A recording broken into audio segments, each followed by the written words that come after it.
रब्बिल आलमीन वस्सलातु वस्सलामु अला सय्यिदिल मुरसलीन व अला आलिहि व सहबिहि अजमईन। अम्मा बअदु फ़अऊज़ु बिल्लाहि मिनश शैतानिर रजीम। बिस्मिल्लाहिर रहमानिर रहीम। फ़इज़ा जाअतित ताम्मतुल कुबरा यौम यतज़क्करुल इंसानु मा सआ व बुर्रिज़तिल जहीमु लिमन यरा फ़अम्मा मन तग़ा व आथरल हयातद दुनिया फ़इन्नल जहीम हियल मअवा इला आखिर सूरा। आमन्तु बिल्लाहि सदक़ल्लाहुल अज़ीम। अल्लाहुम्मा रब्बिश्रह ली सदरी वयस्सिर ली अमरी वाहलुल उक़दतम मिन लिसानी यफ़क़हू क़ौली। रसूल करीम रऊफ़ुर रहीम अलैहि अफ़ज़लुस सलात व तस्लीम इरशाद फरमाते हैं, मन सल्ला अलैया हीन युस्बिहु अशरन व हीन युमसी अशरन अदरकतहु शफ़ाअती यौमल क़ियामा। मेरे आका फरमाते, जिसने मुझ पर सुबह व शाम 10-10 मरतबा दुरूद पाक पढ़ा तो क़यामत के दिन उसको मेरी शफ़ाअत नसीब होगी। सुभान अल्लाह। ये आज आप नियत कर लें, बहुत ही आसान अमल है और इस आसान अमल पर मिलने वाला इनाम बहुत बड़ा है। तो इंशाअल्लाह हम नियत करते हैं कि रोज़ाना सुबह को कम अज़ कम 10 मरतबा, शाम को 10 मरतबा सारी ज़िंदगी दुरूद पाक पढ़ेंगे इंशाअल्लाह। आज ये नहायती मोहब्बत के साथ दिल लगाकर अपने रहमत वाले आका की बारगाह में दुरूद व सलाम का तोहफ़ा पेश करें। अल्लाहुम्मा सल्लि अला सय्यिदिना व शफ़ीइना व करीमिना व नबिय्यिना मौलाना मुहम्मदिन व अला आलिहि व सहबिहि व बारिक वसल्लम। हाज़रीन मोहतरम, दरसे तफ़सीर कुरान का सिलसिला हफ्तावारी दर्स है और अम्मा पारा की सूरे नाज़िआत का हम दर्स सुन रहे हैं। इस सूरत का आज तीसरा सबक है। सूरतुन नाज़िआत में आपने आयत नंबर 33 इसका दर्स हो चुका है और सुन लिया है। आज हम शुरू करेंगे सूरतुन नाज़िआत की आयत नंबर 35 से। अल्लाह रब्बुल आलमीन ने इरशाद फरमाया कि फ़इज़ा जाअतित ताम्मतुल कुबरा, फिर जब सबसे बड़ी मुसीबत आ जाएगी और सब पर छा जाएगी। इससे मुराद क़यामत है, क्योंकि हंगामे क़यामत हर चीज़ को अपने लपेट में ले लेगा। क़यामत के हमने पहले भी आपको बताया था कि बहुत सारे नाम हैं, अस्मा क़यामत के बहुत हैं। जैसे क़यामत का एक नाम अल-हाक़्क़ा है, अल-गाशिया है, अल-क़ारिया है, अल-वाक़िया क़यामत का नाम है, अस-साख़ा नाम है क़यामत का। इसी तरह क़यामत का एक नाम अत-ताम्मा है। ताम्मा कहते हैं मुसीबत को, क्योंकि क़यामत एक बहुत बड़ी मुसीबत बनकर आएगी मखलूक पर, सब कुछ तहस नहस कर देगी। उससे बड़ी मुसीबत क्या होगी? क़यामत से बड़ी मुसीबत क्या होगी? सबसे बड़ी मुसीबत क़यामत है। तो ताम्मा जो है ना, ये भी क़यामत का एक नाम है। इसके माने होता है मुसीबत। और अल कुबरा, कुबरा कहते हैं बड़ी मुसीबत।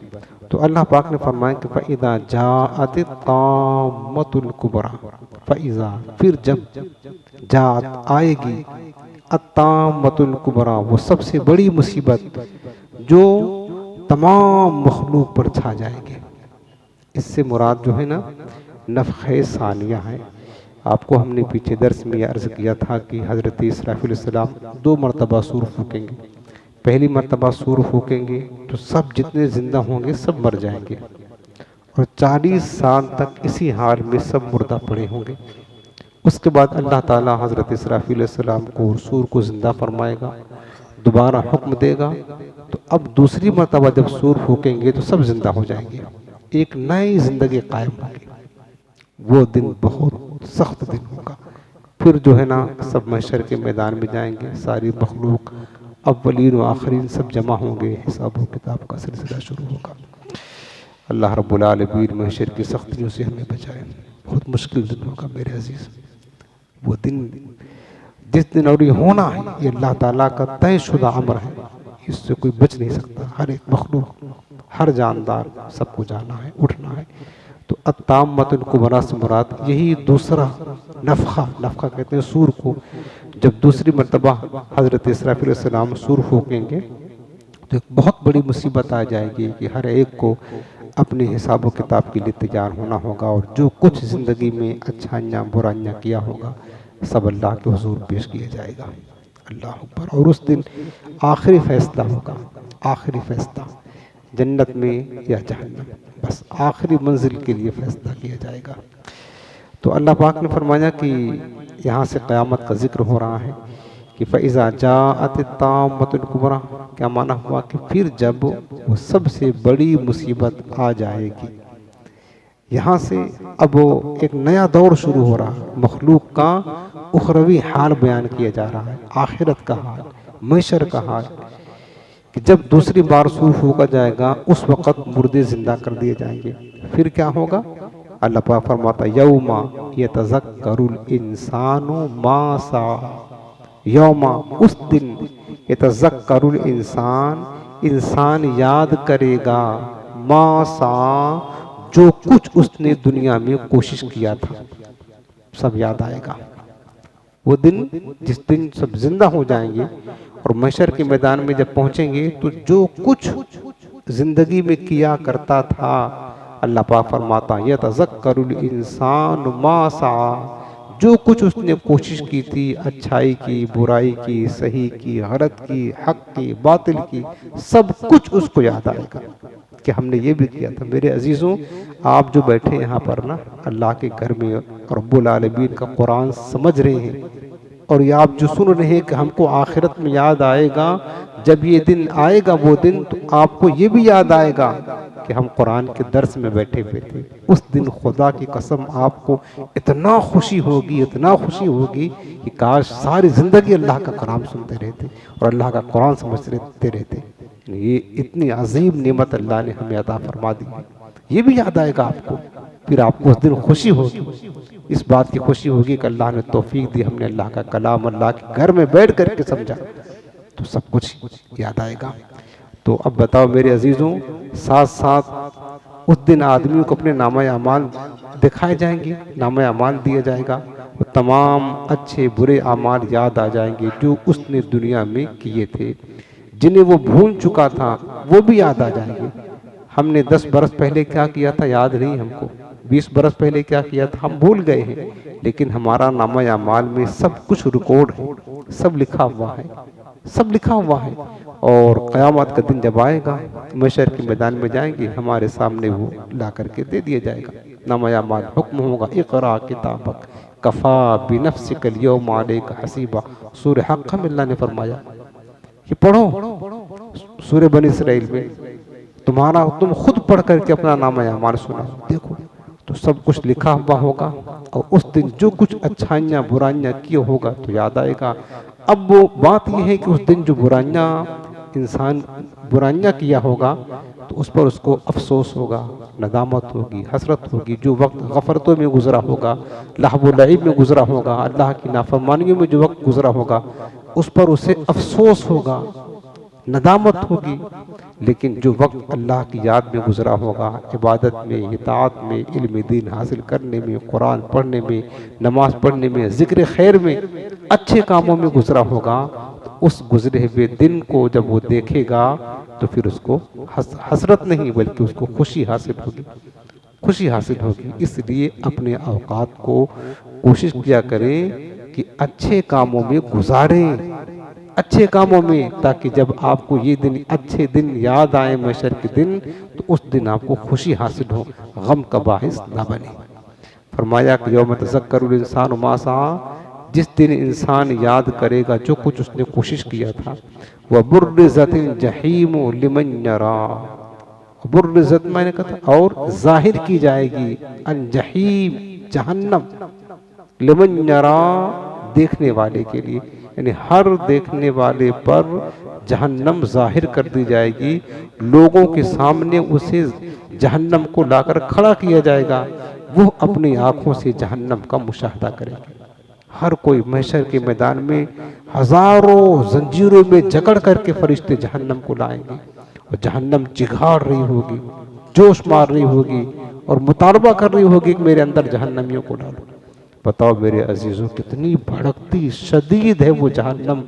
जब हम उसको देखेंगे तो हमारी कैफियत क्या होगी, और हमें पता ही ना होगा शुरू में कि हमारा अंजाम क्या होगा, हमारा ठिकाना क्या होगा। कहीं हमने नाफरमानी की है तो कहीं हमें जहन्नम में जाने का हुक्म ना दे दिया जाए, उस वक़्त हमारा आलम क्या होगा। ज़रा गौर करें, खुद सोचें और ऐसे काम करें ताकि जहन्नम का खौफ व ख़तर हमारे दिल में ना रहे। ला खौफुन अलैहिम वला हुम यहज़नून। अल्लाह ने फरमाया कि जो बंदे नेक अमल करते हैं, साहिब ईमान हैं, साहिब तक़वा हैं, उनको क़यामत के दिन कोई टेंशन नहीं होगा, कुछ खौफ नहीं होगा। उनके नेक अमाल की लाज अल्लाह रखते हुए जहन्नम की ख़तरात से, जहन्नम की खौफ व ख़तर से महफूज रखेगा अल्लाह ताला। तो हम इस दुनिया में रहकर ही अपनी आखिरत की तैयारी करें, महशर की तैयारी करें। ये दिन मिलना ही है, चाहे हम माने ना माने, तैयारी करें ना करें, लेकिन ये दिन हमको आना ही आना है। महशर में जाना ही पड़ेगा, इसके बगैर कोई रास्ता हमारे पास नहीं है। तो लिहाजा जब जाना ही है तो वहाँ जाने से पहले पहले यहाँ से उसकी तैयारी करके जाए, ताकि हमारे लिए सुकून, राहत और खुशी का बाइस बने, गम का बाइस ना बने। तो फरमाया कि और जहन्नम हर देखने वाले पर जाहिर कर दी जाएगी। अब आगे फरमाया फ़अम्मा मन तग़ा व आसरल हयात दुनिया फ़इन्नल जहीम हियल मअवा। अब अल्लाह पाक इन आयात में बता रहा कि जहन्नम में कौन जाएगा, जहन्नम किसका मुकद्दर बनेगा, जहन्नम में ठिकाना किसका होगा। फ़अम्मा मन, तो वो शख्स जिसने सरकशी की, नाफरमानी में हद से गुजर गया।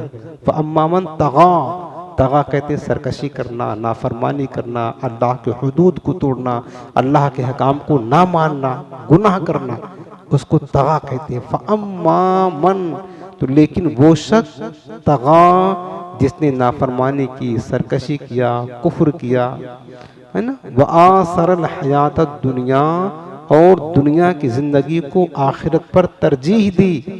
क्या मतलब हुआ कि कोई बात नहीं, दुनिया संवर दे, आखिरत को देखा जाएगा। हमने यही किया हुआ है, दुनिया हासिल करने के लिए दिनों रात मेहनत कर रहे हैं और आखिरत को अपनी किस्मत पर छोड़ दिया हुआ है कि जो होगा देखा जाएगा। हालांकि हम उल्टा कर रहे हैं, दुनिया हमारे नसीब से मिलती है, हमको याद रखना, हमारे मुकद्दर से मिलती है और आखिरत मेहनत से मिलती है। हमने उल्टा कर दिया है कि दुनिया को मेहनत के लिए छोड़ दिया हुआ है कि मेहनत करेंगे और आखिरत को अपने नसीब पर छोड़ दिया हुआ, ऐसा नहीं। तो अल्लाह पाक ने फरमाया कि जिसने सरकशी की, हद से गुजरा, नाफरमानी की, वा सरल हयात दुनिया, और दुनिया की ज़िंदगी को आखिरत पर तरजीह दी। वो क्या मतलब हुआ, मतलब दुनिया हमारी संवर जाए, दुनिया बेहतर हो जाए, दुनिया में तरक्की मिल जाए, दुनिया में खुशहाली मिल जाए, दुनिया में खुश रहें। आखिरत कहाँ जा रही है कोई फिक्र नहीं है, ये है दुनिया की को आखिरत पर तरजीह देना। हमारे साथ आज यही हो रहा है मेरे अजीज़ों। हम खुद गौर करें, हर बंदा, हम भी गौर करते, आप भी गौर करें, दुनिया में कितना अरसा रहना है। कर अल्लाह ने ज़िंदगी दी भी है बहुत ज़्यादा। अब तो आपको पता है ज़्यादातर लोग जवानी में मर रहे हैं, जवानी में आप तजर्बा कर लीजिए, ज़्यादातर मौतें जवानी में हो रही हैं। अगर बुढ़ापा मिल भी गया, अव्वलन तो एक लम्हा का भरोसा नहीं ज़िंदगी का। अगर मुकद्दर से बुढ़ापा मिल गया तो 60 बरस, 80 बरस, 100 बरस बहुत हो गया ना, इतना हो गया। हम इस 100 बरस यहाँ रहना है। अब उसके बाद चलो 100 बरस के बाद मर गए तो कब्र में जाएंगे। कब्र में कब तक रहना वो सोचे, कब्र में रहना है क़यामत तक, क़यामत तक रहना है ना कब्र में। उसके बाद चलो कब्र में रहना, क़यामत कब आएगी, अभी तो कितना 1000 बरस बाकी होगा। उसके बाद क़यामत में पहुंचे तो क़यामत के मैदान में, महशर के मैदान में जाएंगे तो वहां पर कितना दिन रहना है, वहां पर तो एक दिन ही 50,000 बरस का दिन होगा, एक दिन 50,000 बरस का दिन होगा, कितना लंबा अरसा। तो बताओ मेरे अजीजों, हम 50-60 बरस की ज़िंदगी के लिए सुबह से लेकर शाम तक हम किसके लिए दे रहे हैं? दुनिया की जिंदगी की बनाने के लिए कि अपनी कब्र आखिरत की जिंदगी बनाने के लिए? खुद सोचे हम किसके लिए दे रहे हैं। हर बंदा कहेगा कि सुबह से लेकर शाम तक सिर्फ दुनिया की ज़िंदगी को संवारने के लिए, दुनिया की ज़िंदगी को बेहतर करने के लिए, दुनिया की खुशहाली के लिए दे रहे हैं। आखिरत की खुशहाली के लिए हम 10 मिनट देने के लिए तैयार नहीं तैयार हैं। आप देखो ना लोगों को देखो, माल मिलने के लिए वो कहो तो 12-12 घंटा खड़े होकर काम करते हैं, धूप में काम करते हैं, रातों को जाग कर काम करते हैं। उनको 10 मिनट नमाज पढ़ लो, 10 मिनट नमाज नहीं पढ़ते हैं, नमाज नहीं पढ़ते, बाकी सब काम करेंगे। हालांकि नमाज ये आखिरत की तैयारी है, और जो काम हम कर रहे हैं ये दुनिया की तैयारी है, दुनिया की खुशहाल बनाने के लिए कर रहे हैं। तो मेरे अजीजों, हमारे साथ यही हो रहा है कि हमने दुनिया की ज़िंदगी को सब कुछ समझ लिया है, आखिरत की ज़िंदगी को पीठ के पीछे छोड़ दिया है। ये सबसे बड़ा शैतान का धोखा है, हमारे साथ हो रहा है। ये तो मरने के बाद हमारी आँख खुलेगी कि हमें करना क्या चाहिए था, हमने किया काम। उस वक़्त आँख खुलेगी जब आँख खुलने का कोई फ़ायदा नहीं रहेगा, तब चूँकि मौका हाथ से चला जाएगा। अब तो दोबारा पलट कर वापस आएंगे नहीं कि हम अमल कर सकें। लिहाजा आज ले उनकी पनाह, आज मदद मांग उनसे, आज ही हमें इसकी तैयारी करनी है।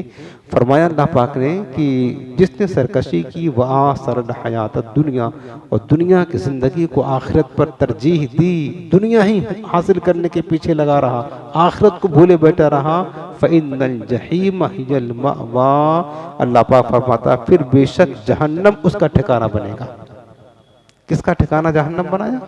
जिसने सरकशी की, नाफरमानी की और दुनिया की ज़िंदगी के पीछे लगा रहा, आखिरत को फरामोश किए बैठा रहा।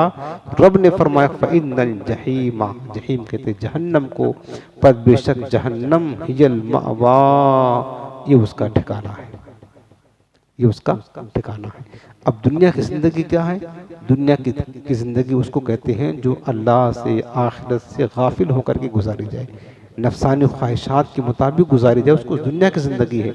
और एक होता है जो दुनिया में ज़िंदगी आखिरत के लिए, अल्लाह के लिए गुजारी जाए, तो वो दुनिया की ज़िंदगी नहीं है। जैसे आप दुनिया में, हम दुनिया में ज़िंदगी गुजार रहे हैं, लेकिन हम आखिरत की तैयारी कर रहे हैं, अल्लाह को राज़ी करने वाले काम कर रहे हैं, नेक अमल कर रहे हैं, दीन की खिदमत कर रहे हैं, इबादत कर रहे हैं, इताअत कर रहे हैं। ये सारा जो अमल सालिहा कर रहे हैं है दुनिया में, लेकिन काम हम आखिरत की कर रहे थे। ये हमारी ज़िंदगी दुनिया की ज़िंदगी नहीं है, आखिरत की ज़िंदगी है। समझ लें? तो वो जो ज़िंदगी है जो आखिरत से, अल्लाह की याद से गाफिल होकर के गुजारी जाए, उस ज़िंदगी के बारे में फरमाया कि उस तो तरह ज़िंदगी गुजारने वाला, उसका ठिकाना जहन्नम बनेगा। अब इस सिलसिले में जो दुनिया की ज़िंदगी को आखिरत पर तरजीह देते हैं, इस पर जो हदीसों में मज़म्मत आई है, मैं 2 चंद हदीसें आपको अर्ज़ करता हूँ ताकि हमें पता चले कि दुनिया की हकीकत क्या है। ये शुअबुल ईमान की रिवायत है। हज़रत सय्यदना अबू हुरैरा रज़ियल्लाहु तआला अन्हु बयान करते हैं कि रसूलुल्लाह सल्लल्लाहु अलैहि वसल्लम ने फरमाया, जिसने दुनिया को हलाल तरीके से, सवाल से बचते हुए तलब किया और अपने अहलो आयाल की किफ़ालत और अपने पड़ोसी पर शफ़क़त करने के लिए हासिल किया, वो अल्लाह ताला से क़यामत के दिन इस हाल में मिलेगा, उसका चेहरा 14वीं के रात की चाँद की तरह चमकता होगा। सुभान अल्लाह। कब? यानी दुनिया हासिल किया, दुनिया इसलिए हलाल तरीके से हासिल किया, किसी से सवाल ना किया, अहलो अयाल की जिम्मेदारी जो रब ने दी है उनके हुकूक अदा किया, पड़ोसियों के हुकूक अदा किया, माल के हुकूक अदा किया। तो ये इस तरह हासिल करना, तो ताकि दूसरों का हक अदा कर सके, ये जो दुनिया की ज़िंदगी हासिल करना है, रब मेरे आका फरमाते हैं कि इस तरह करने वाला जब क़यामत के दिन आएगा, उसका चेहरा 14वीं के चाँद की तरह चमकता होगा। कब? जब दुनिया की दौलत हासिल किया हलाल तरीके से और उसके हुकूक भी अदा किए, मतलब उसके माँ बाप के हुकूक हैं, उसके भाई बहनों के हुकूक हैं, बीवी बच्चों के हुकूक हैं, इसलिए कमा रहे हैं ताकि हम हुकूक सबके अदा करें, पड़ोसियों के, गरीबों के, और हलाल तरीके से हासिल करें। तो ये कमाना, ये इबादत है, ये दुनिया नहीं है। दुनिया ये नहीं है। दुनिया उसको कहते हैं कि सुबह गए, फजर में मुर्दा पड़े रहे, फजर की नमाज कज़ा करके चले गए काम करने, उसके बाद ज़ोहर भी गायब, इशा भी गायब, नमाज का वक़्त पूरा नहीं पढ़ रहे, सिर्फ दुनिया कमा रहे, तो ये बेकार है। इबादत हो अल्लाह ताला की, ये कमाई हलाल जरिया, ये इबादत है और इसकी बड़ी फजीलत है। और जिसने दुनिया को हराम तरीके से हासिल किया ताकि वह मालदार हो और लोगों पर फख्र करे और उनको अपनी शान दिखाए, वो अल्लाह ताला से इस हाल में मिलेगा कि अल्लाह ताला उस पर गज़बनाक होगा। ये दुनिया है, अल्लाह की नाफरमानी के तरीके हासिल करे, माल हासिल किया तकब्बुर कर रहा है, उसके हुकूक नहीं अदा कर रहा, हराम तरीके से हासिल कर रहा है, लोगों को दिखाने के लिए कर रहा है, जैसे बहुत सारे मालदारों का हाल यही है। तो फरमाए कि फिर ये दुनिया उसके लिए जिल्लत का बायस बनेगी, अल्लाह की बारगाह में जाएगा तो अल्लाह गज़बनाक होगा उससे। दूसरे हदीस पाक मुस्नद इमाम अहमद और मुस्नद अबू शुअबुल ईमान की हज़रत आयशा सिद्दीक़ा रज़ियल्लाहु अन्हा बयान करती हैं कि रसूलुल्लाह सल्लल्लाहु अलैहि वसल्लम ने फरमाया, दुनिया उसका घर है जिसका आखिरत में कोई घर ना हो, और उसका माल है जिसका आखिरत में कोई माल ना हो। और दुनिया को वही शख्स जमा करता है जिसमें कोई अकल ना हो। अक्लमंद आदमी दुनिया को जमा नहीं करता है जिसमें अकल ना हो। मेरे आका ने फरमाया कि दुनिया को तुझे पता है कि हम सब कुछ छोड़ करके जाना है, तो जमा करने से फायदा क्या होगा। और यही होता है, बाप सारी जिंदगी कमाता हाँ हाँ करके अपनी आखिरत बर्बाद करता है, बच्चों के लिए बनाता है, फिर क्या करता है, उसकी मौत आती है, वो तो छोड़कर कब्र में जाकर हिसाब देगा। और उसके बच्चे लड़ते हैं, कत्ल वारत गरी करते हैं, ऐश इशरत करते हैं, उसके बाद अयाशी करते हैं। ये होता है। तो ये अकलमंदी कहाँ की, ये अकलमंदी नहीं है। उसके बाद दूसरे हदीस पाक शुअबुल ईमान की हज़रत सय्यदना अबू हुरैरा रज़ियल्लाहु अन्हु से रिवायत है, हुज़ूर नबी करीम सल्लल्लाहु अलैहि वसल्लम ने फरमाया, जब तुम किसी में दुनिया से बेरग़बती और किल्लते कलाम यानी कम बात करने वाला किसी को देखो, उसका कुर्ब हासिल करो, क्योंकि उसको हिकमत दी गई है। यानी देखो कोई बंदा ऐसा मिल जाए कि ज्यादा दुनिया के पीछे नहीं भागता है, दुनिया से बेरग़बत है और बात कम करता है। आका ने फरमाया ऐसा बंदा अच्छा है। जब ऐसे बंदे को पा जाओ, उसकी कुर्बत में बैठा करो, सोहबत में बैठा करो, उसको हिकमत दी गई है, उसका फैज़ भी तुम्हें मिलेगा जरूर। उसके बाद फिर आगे फरमाया फ़इन्नल जहीम हियल मावा, जो अल्लाह ने फरमाया पद बेशक जहन्नम उसका ठिकाना है। बुखारी शरीफ की रवायत में है, हज़रत नुअमान बिन बशीर रज़ियल्लाहु अन्हु रवायत करते हैं, हुज़ूर नबी करीम अलैहिस्सलाम ने फरमाया बेशक दोज़ख वालों में सबसे कम अजाब उस शख्स को होगा जिसको आग की 2 जूतियां 2 तस्मे पहनाए जाएंगे।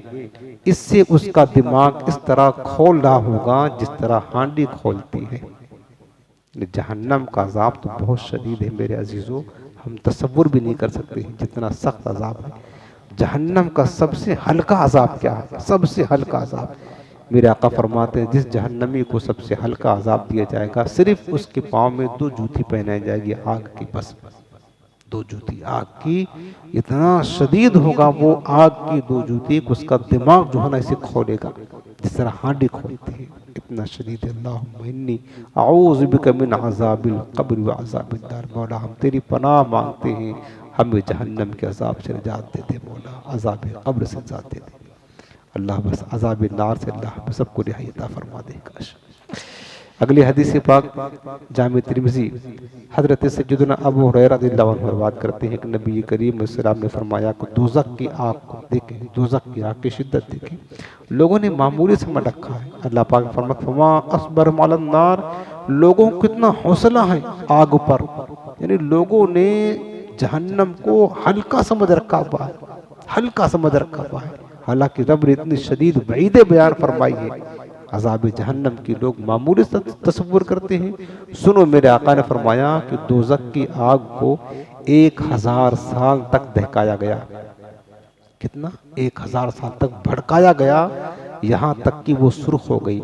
फिर 1000 साल तक उसको भड़काया गया, यहाँ तक कि वो सफ़ेद हो गई। फिर 1000 साल तक दहकाया गया, हत्ता कि वो सियाह हो गई। बस वो अंधेरी सियाह और तारीक है। अल्लाह अकबर। आप बताएं, दुनिया की आग में रोशनी होती है ना, आग भी जल रही है, रोशनी भी हासिल होती है, लेकिन जहन्नम की आग 3000 बरस दहकाया गया, वो भड़क रही है लेकिन उसमें रोशनी का नामो निशान नहीं, अंधेरा, गुप अंधेरा है, सियाह, बिल्कुल सियाह। ये जहन्नम का शदीद अज़ाब है। सुनन इब्न माजा की हदीस पाक हजरत अबू हुरैरा रज़ियल्लाहु अन्हु से रिवायत है, रसूल अकरम नूर मुजस्सम सल्लल्लाहु अलैहि वसल्लम ने फरमाया कि दोज़ख में सिर्फ शकी दाखिल होगा। आपसे सवाल किया गया कि या रसूल अल्लाह सल्लल्लाहु अलैहि वसल्लम शकी कौन है? शकी कहते हैं बदबख्त को। फरमाया जिसने अल्लाह के लिए कोई इताअत नहीं की और उसकी किसी नाफरमानी को तर्क नहीं किया, वो शकी है। यानी अल्लाह की इताअत नहीं करता है और उसकी नाफरमानी में लगा रहता है। आका फरमाते ऐसा आदमी बदबख्त है और ये जहन्नम में दाखिल किया जाएगा। अल्लाह हमारे हाल ज़ार पर रहम फरमाए।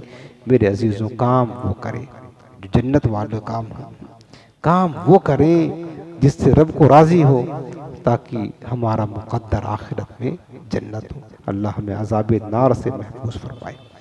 अब अगली आयत करीमा, ये तो जहन्नम का जिक्र था। अब अल्लाह ताला ने अहले जन्नत के बारे में क्या फरमाया है, सुनो। फरमाया कि अम्मा मन खाफा मकाम रब्बिही व नहन नफ्स अनिल हवा फ़इन्नल जन्नत हियल मअवा। बता दें कि जहन्नम में कौन जाएगा, उसको पहले जिक्र किया ताकि लोग जहन्नमी वाले अमाल से बचें। फिर आगे फरमा रहा अल्लाह ताला जन्नत में कौन जाएगा। फरमाया अम्मा मन खाफा, लेकिन वो शख्स जो अपने रब के हुजूर खड़े होने से डर गया। खाफा मकाम रब्बिही, अपने रब के हुजूर खड़े होने से डर गया। वनहन नफ्सा अनिल हवा, और उसने अपने नफ्स को ख्वाहिशात से रोक दिया, हराम चीज़ों से रोक दिया। फ़इन्नल जन्नत हियल मअवा, अल्लाह पाक फरमाता बेशक सवाब का घर जन्नत ही उसका ठिकाना बनेगा। सुभान अल्लाह। क्या मतलब, गुनाह करने का इरादा हो, जब गुनाह करने के बंदा करीब हो जाए तो उस वक़्त फ़ौरन याद आ जाए मौला आज गुनाह तो कर ले रहे हैं, लेकिन एक दिन आएगा रब के हुजूर खड़े होकर इसका जवाब देना है। बस वहीं चुपचाप बैठ जाए, गुनाह से मुंह मोड़ ले। जब बंदा गुनाह के करीब हो उस वक़्त रब को याद कर ले कि हम गुनाह तो कर रहे हैं, लेकिन एक दिन जरूर रब हमसे पूछेगा, बड़े बंदे बता तूने ये क्यों किया। उस दिन खड़े होने से डर जाए कि अल्लाह तेरी बारगाह में खड़े होकर हिसाब कैसे देंगे।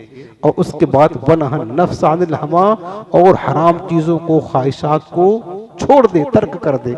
अल्लाह पाक फरमाता है फिर ऐसा जो बंदा सिर्फ मेरे खौफ से, मेरे डर से, मेरे हुजूर खड़े होने के डर से जो ख्वाहिशात नफसानी से बाज रहेगा, हराम चीज़ों को छोड़ देगा, गुनाहों को छोड़ देगा, नाफरमानियों को छोड़ देगा, फ़इन्नल जन्नत हियल मअवा, तो हम फरमा देते हैं कि जन्नत उसका ठिकाना बनेगा। सुभान।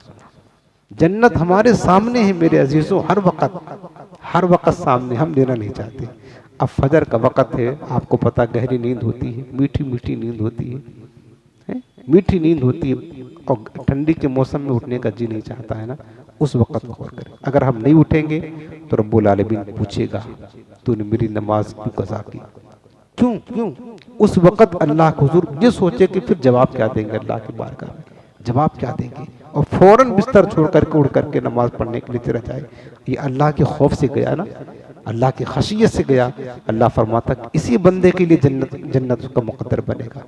इसी बंदे के लिए जो बंदा हमारे हुजूर खड़े होने से डर गया, बुरी ख्वाहिशात को छोड़ दिया, तो जन्नत उसका मुकद्दर है। तो मेरे अजीजों बताओ, हर बंदा जन्नत में जाना चाहता है, हर बंदा, और सबका दावा है कि हम भी जन्नती हैं, हमारे सिवा कोई जन्नती नहीं है। लेकिन आमान देख लो, आमान जन्नतियों जैसे नहीं है, आमान जन्नतियों जैसे नहीं है। जन्नत में जाने का हर एक का इरादा है, हर एक की तमन्ना, हर एक की ख्वाहिश है, लेकिन आमान आपको पता है कैसे हैं। मैं कहता हूँ कि अल्लाह ताला ने ऐसा निज़ाम बनाया कुरान अजीब में, ऐसी आयात अपने बंदों फरमाई कि हर वक़्त हमारे पेश नज़र जन्नत है, हर वक़्त हमारे पेश नज़र जन्नत है। वो कैसे, बस जो रब ने तरीका बताया है कि अल्लाह के हुजूर खड़े होने से डर जाए, नफसानी ख्वाहिशात को छोड़ दे, गुनाह करना छोड़ दे, अल्लाह के डर से। अल्लाह ने खुद वादा फरमाया फ़इन्नल जन्नत हियल मअवा, तो जन्नत में तुम्हें तो जाओगे, तुम्हारा ठिकाना जन्नत बनेगा। तो मेरे अजीज़ों, जन्नत की हुसूल की कोशिश करे और अल्लाह की खशियत से जो है ना गुनाहों को छोड़े, नाफरमानी को छोड़े। इस सिलसिले में बुखारी शरीफ में एक हदीस पाक हज़रत अबू हुरैरा रज़ियल्लाहु अन्हु से रवायत है कि रसूल करीम सल्लल्लाहु अलैहि वसल्लम ने फरमाया कि अल्लाह ताला इरशाद फरमाता, अब देखो जन्नत की जो नेमतें हैं, हदीस कुदसी है, अल्लाह फरमाता अअदत्तु लिइबादी स्वालिहीना मा नारा ऐनुन माला ऐनुर रात वला उज़्नुन समिअत वला खतरा अला क़ल्बि बशर। मेरे आका फरमाते हैं कि अल्लाह ने फरमाया कि मैंने अपने नेक बंदों के लिए ऐसी ऐसी नेमतें तैयार कर रखी हैं जिनको कभी किसी आँख ने देखा नहीं और न किसी कान ने सुना और न किसी के दिल पर उसका एहसास गुजरा। ऐसी नेमतें रब ने तैयार कर रखी और हमेशा के लिए न कभी ख़त्म होगी, न फना होगी, न पुरानी होगी, न बेरौनक होगी, हमेशा के लिए। चंद दिन सिर्फ सब्र करना है, चंद दिन मुशक्क़त झेलना है इस दुनिया में।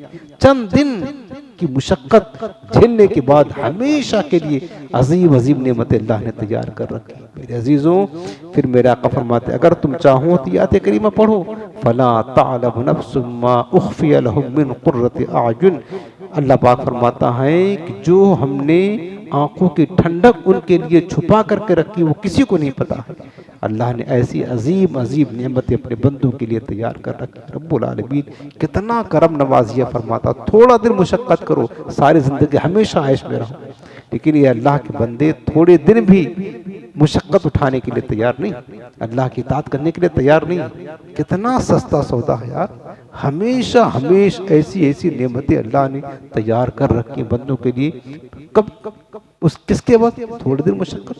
दुनिया की ज़िंदगी में मुशक्क़त उठा लो, जो रब ने कहा वो करो, बस मिलेगा तुम्हें। लेकिन उसके लिए भी बंदे तैयार नहीं है। मुस्लिम शरीफ की रिवायत है, ये भी हज़रत सय्यदना अबू हुरैरा रज़ियल्लाहु अन्हु रवायत करते हैं कि रसूलुल्लाह सल्लल्लाहु अलैहि वसल्लम ने फरमाया, जो शख्स जन्नत में दाखिल होगा वो जन्नत की नेमतों में रहेगा, वो खौफ ज़दा नहीं होगा और उसके कपड़े मैले ना होंगे और ना ही उसकी जवानी कभी ख़त्म होगी। सुभान अल्लाह। काश अल्लाहुम्मा इन्नी अस्अलुका रिज़ाका वल जन्नह व अऊज़ु बिका मिन ग़ज़बिका वन नार। हमारे आका अलैहिस्सलाम जब कुरान पढ़ते तो अल्लाह के अज़ाब की आयतें आती तो सरकार अल्लाह की बारगाह में अज़ाब से पनाह मांगते थे, और जन्नत की नेमतों की बात आती, जब तज़किरा आता तो हुज़ूर अल्लाह से दुआएं मांगा करते थे। इसलिए मैं दुआएं मांगता हूँ हुज़ूर की इत्तिबा में। सही बुखारी शरीफ की रिवायत हज़रत उबादा बिन सामित रज़ियल्लाहु अन्हु रिवायत करते हैं, हुज़ूर नबी करीम सल्लल्लाहु ने फरमाया कि जन्नत में 100 दर्जे हैं, हर 2 दर्जों के दरमियान आसमान और ज़मीन जितना फासला है, इतना कुशादगी है। और फिरदौस सबसे बुलंद दर्जा है, जिसको कहते हैं जन्नतुल फिरदौस। इसी से जन्नत के 4 दरिया निकलते हैं, जन्नतुल फिरदौस से, और उसके ऊपर अर्श आज़म है। जन्नतुल फिरदौस के ऊपर अर्श आज़म है। मेरे आका फरमाते लिहाजा ए लोगो, जब तुम अल्लाह से सवाल करो तो जन्नतुल फिरदौस का सवाल किया करो। या अल्लाह, हम तुझसे सवाल करते हैं तेरे हबीब के सदक़े, इस लायक तो नहीं है, हमें अपने महबूब के कदमों में जन्नतुल फिरदौस में जगह अता फरमा। आमीन बिजाह नबी करीम। अब आखिरी आयत 3-4 आयतें बची हैं, इस आयत का आज हम इस सूरत को मुकम्मल करते हैं। अब यहाँ से क़यामत का बयान शुरू हो रहा है। यसअलूनका अनिस्साअति अय्याना मुरसाहा। अल्लाह पाक फरमाता है कि मेरे हबीब, यह लोग आपसे क़यामत के बारे में पूछते हैं कि वह कब कायम होगी। कुफ़ार व मुशरिकीन बतौर मजाक के हुजूर से पूछा करते थे, बताओ बहुत दिन से कहते हो कि क़यामत आएगी, हिसाब किताब देना होगा, कब आएगी क़यामत? ये तो हमारे बाप दादा भी सुनते आ रहे हैं, पिछले अंबिया कराम भी कहते आ रहे हैं कि क़यामत आएगी। बतौर मजाक के, उनको तो यकीन तो था नहीं क़यामत का, ईमान नहीं रखते थे। जब हुजूर सलाम बताते थे क़यामत आएगी, हिसाब किताब होगा, तो बतौर मजाक के कहा करते थे, ज़माना गुजर गया, हम सुनते सुनते क़यामत आएगी, कब आएगी ये बताओ, कौन सी दिन आएगी, कौन सी टाइम आएगी, किस वक़्त आएगी। हुजूर सलाम बतौर मजाक के कहा करते थे। तो अल्लाह पाक ने उस बात का जिक्र किया, यसअलूनका, मेरे हबीब, ये मुशरिकीन आपसे सवाल करते हैं, अनिस्साअति, क़यामत के बारे में, अय्याना मुरसाहा, वो कब के ठहरी हुई है, कब आएगी। तो फरमाया फीमा अंत मिन ज़िक्राहा, ऐ मेरे हबीब, इसके बयान करने से आपका क्या ताल्लुक। इला रब्बिका मुंतहाहा, तुम्हारे रब की तरफ ही उसकी इंतहा है। फीमा अंत मिन ज़िक्राहा, यानी इस क़यामत को जिक्र करने से, इसका वक्त, इसका दिन बयान करने से आपको कोई ताल्लुक नहीं है। इला रब्बिका मुंतहाहा, आपके रब की तरफ इसकी इंतहा है, इसकी इंतहा है।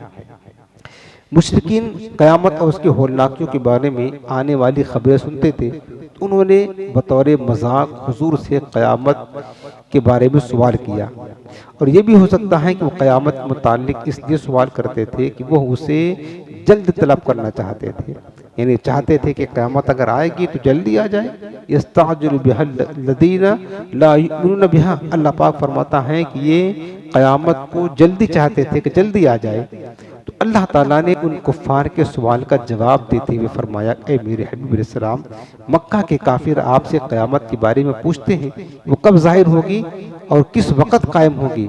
आपकी ये जिम्मेदारी नहीं कि आप उन्हें बताएं कि क़यामत कब और किस वक्त आएगी। अल्लाह ने अपने हबीब को ये जिम्मेदारी देकर नहीं भेजा कि जाकर के लोगों को बताओ क़यामत कब आएगी। क़यामत ऐसी चीज़ है कि उसके वाक़े होने के इल्म की इंतहा आपके रब के पास है और उसके अलावा कोई नहीं जानता है कि कब आएगी। वाज़ेह रहे कि देखें अल्लाह ताला, ये जो क़यामत का जो वक्त है ना, कब आएगी, ये अल्लाह ताला के राज है, राज। अल्लाह ने अपने महबूब बंदों को दिया लेकिन बताने से मना फरमाया, चूँकि क़यामत अचानक आएगी कुरान में। और जब कोई चीज़ को बता दीजिए पहले ही से, तो अचानक तो नहीं रही, जैसे मौत अचानक आती है ना, चूँकि मौत के बारे में पता नहीं है। इसी तरह क़यामत का मामला है कि ये अल्लाह का राज है, राज है। तो अगर जब हुजूर इस्लाम से काफिरों ने सवाल किया, उसका जवाब रब ने दिया कि मेरे हबीब आप इनसे कह दें कि क़यामत तो अपने वक्त पर आएगी, लेकिन हमें जो अल्लाह ने भेजा हुआ है वो इस बात को बताने के लिए कि क़यामत कब आएगी, हमें तो तबलीग दीन करने के लिए भेजा हुआ है, क़यामत से डराने के लिए भेजा हुआ है। इससे अब ये ना समझे कोई कि हुजूर सल्लल्लाहु को क़यामत का इल्म ना आता, जैसा कि बात नादान समझते हैं। और एक बात यहाँ ये भी वाज़ेह हो जाए कि इब्तिदा में अल्लाह ताला ने रसूलुल्लाह सल्लल्लाहु अलैहि वसल्लम को क़यामत के वाक़े की खबर नहीं दी थी, फिर बाद में अल्लाह ताला ने आपको उसके वाक़े होने का इल्म अता फरमा दिया। इस आयत का एक माना ये भी है कि क़यामत के वाक़े का होने का ज़ाती इल्म सिर्फ अल्लाह ताला को है। मतलब ये है कि हमारे आका की शान ये है कि अल्लाह ने अपने हबीब अलैहिस्सलाम को जो इल्म अता फरमाया है, गुजूबात का, वो अला सबील तदरीज, धीरे धीरे अता फरमाया है, धीरे धीरे अता फरमाया। ऐसा हो सकता है कि अल्लाह ने इब्तिदा में अपने महबूब को क़यामत के इल्म ना दिया हो, लेकिन बाद में अल्लाह ने अपने हबीब को इल्म अता फरमा दिया। तो बहरहाल यहाँ पर जो बात बताई गई है वो ये बताया जा रहा है मुशरिकीन को कि क़यामत की ऐसे मतलब वो मामले नहीं है कि क़यामत के इल्म के बारे में तुम्हें बताया जाए, बल्कि ये अल्लाह का राज है, इसको पोशीदा रखा गया है। और मेरे हबीब इस्लाम की जिम्मेदारी ये नहीं है कि तुम्हें क़यामत के बारे में बताएं कि वो कब आएगी, बल्कि अब अल्लाह ताला अपने हबीब के बारे में फरमाया इन्नमा अंता मुंज़िर मन यख्शाहा, आप तो सिर्फ उसको डराने वाले हैं जो उससे डरता है। यानी आपको मेरे हबीब इसलिए भेजा गया है कि आप इन लोगों को क़यामत की होलनाकियों और सख्तियों से डराएं जो डराने से फ़ायदा हासिल करते हैं। और आपका डराना इस बात पर मौकूफ़ नहीं कि आपको क़यामत के वाक़े होने का इल्म भी हो, क्योंकि इसके इल्म के बगैर भी आपकी जिम्मेदारी पूरी हो सकती है। यानी अल्लाह ने अपने हबीब का जो मनसब अता फरमाया है, हुजूर का मनसब क्या है, तबलीग दीन करना, रिसालत पहुँचाना, अल्लाह का पैगाम बंदों तक पहुँचाना। अब क़यामत का कब वाक़े होगी इसका इल्म हो ना हो, ये हुजूर की जिम्मेदारी नहीं बताना, अगरचे मेरे आका को अल्लाह ने सब कुछ बता दिया है, लेकिन ये हुजूर को अल्लाह ने भेजा हुआ है, इसलिए भेजा है कि अल्लाह का पैगाम उसके बंदों तक पहुँचा दे। इन्नमा अंता मुंज़िर मन यख्शाह, ये मानो बेशक तुम तो मतलब इसलिए तुम्हें भेजा गया है कि तुम जो है ना डराओ, अल्लाह के अजाब से डराओ, जहन्नम से डराओ जो डरे। तो इस बात का यहाँ पर जिक्र किया गया, कअन्नहुम यौम यरौनहा लम यल्बथू इल्ला अशिय्यतन औ दुहाहा, गोया कि जिस दिन उसको देखेंगे तो उनको महसूस होगा कि वो दुनिया में सिर्फ दिन के आखिरी हिस्से में ठहरे थे या दिन के अव्वल हिस्से में। यानी अल्लाह पाक फरमाता है कि क़यामत का जो मंजर होगा, जब वो क़यामत का तवील दिन, एक दिन 50,000 बरस का होगा, तो बताओ दुनिया के मुकाबले में, यानी आखिरत के मुकाबले में दुनिया की हैसियत ही क्या है, आखिरत के मुकाबले में दुनिया की हैसियत ही क्या है। अल्लाह पाक फरमाता है कि जिस दिन कअन्नहुम, गोया कि वो यौम यरौनहा, जिस दिन क़यामत को देखेंगे अपनी आँखों से, तो क्या समझेंगे, अपनी दुनिया की कुल मुद्दत को, कुल ज़िंदगी को, लम यल्बसू इल्ला अशिय्यतन औ दुहाहा, वो ये समझेंगे हम तो सुबह का वक़्त जैसे गुजरता है, सिर्फ पूरी दुनिया की ज़िंदगी में ऐसा रह कर आए हैं जैसे सुबह का वक़्त होता है या शाम का वक़्त होता है। भाई सुबह का वक़्त 1-2 घंटे का होता है, शाम का वक़्त भी 1-2 घंटे का होता है। तो आखिरत की तवील मुद्दत को देखने के बाद लोग ये समझेंगे कि दुनिया की ज़िंदगी सिर्फ सुबह का वक़्त भर था, बस इतना मिकदार था। दुनिया की ज़िंदगी की कुल मुद्दत 50 बरस, 60 बरस, 100 बरस, 1000 बरस, दुनिया की मुद्दत कुल सिर्फ जितना शाम का वक़्त होता है वही था, बस वही था। अरे आखिरत कितनी तवील मुद्दत होगी, तवील मुद्दत होगी। यानी जिस दिन कुफ़ार क़यामत की तवील मुद्दत को और उसके होलनाकियों को देखेंगे तो उसकी दहशत की वजह से उनका ये हाल होगा कि वो अपनी ज़िंदगी की मुद्दत भूल जाएंगे और ये ख्याल करेंगे कि दुनिया में बहुत थोड़ा वक्त गुजार करके आए हैं। और बात यही है, आखिरत के मुकाबले में दुनिया की हैसियत ही क्या, मैं आपको बताता रहा। हमारी ज़िंदगी 60 बरस अगर है तो 70 बरस, उसके बाद जो मरने के बाद आलम बरज़ख में जाएंगे, मरने के बाद से लेकर क़यामत न जाने कितनी सदियां गुजरेगी, उसके बाद महशर का दिन कितना लंबा वक्त है।